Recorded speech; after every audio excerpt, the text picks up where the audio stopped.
Les Martiens débarquent dans leur soucoupe volante. C'est le thème du film Mars Attacks qui sort aujourd'hui.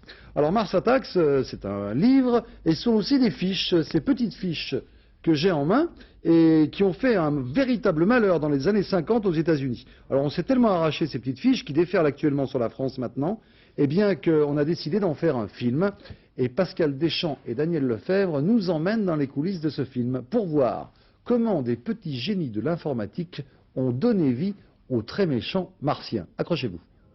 Voici les petits hommes verts tels que vous les découvrirez sur vos écrans. Petits, teigneux, front intelligent, cerveau gluant, mais très développés.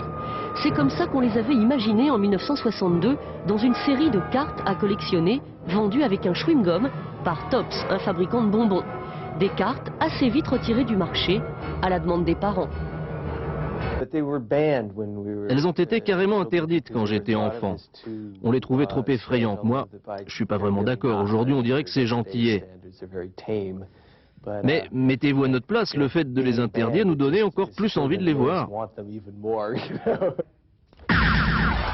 Une nouvelle série fut imprimée en 1994, déjà introuvable. Quant aux premières, un paquet de 5 s'achète près de 10 000 francs.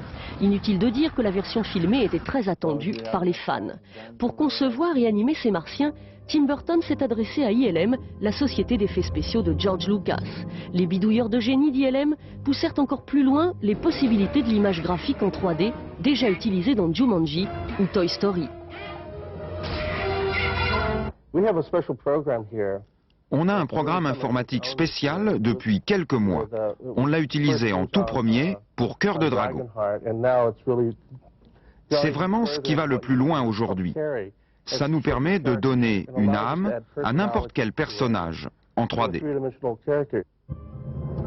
Car à la différence de l'animation image par image, le traitement digital donne un effet très réaliste. Il s'agit d'abord de mémoriser chaque détail et de l'animer ensuite en utilisant les programmes de l'ordinateur. Des effets spéciaux impressionnants, mais qui ont avant tout permis à Tim Burton de réaliser les rêves hier censurés des créateurs des cartes Tops, tombés depuis dans l'anonymat.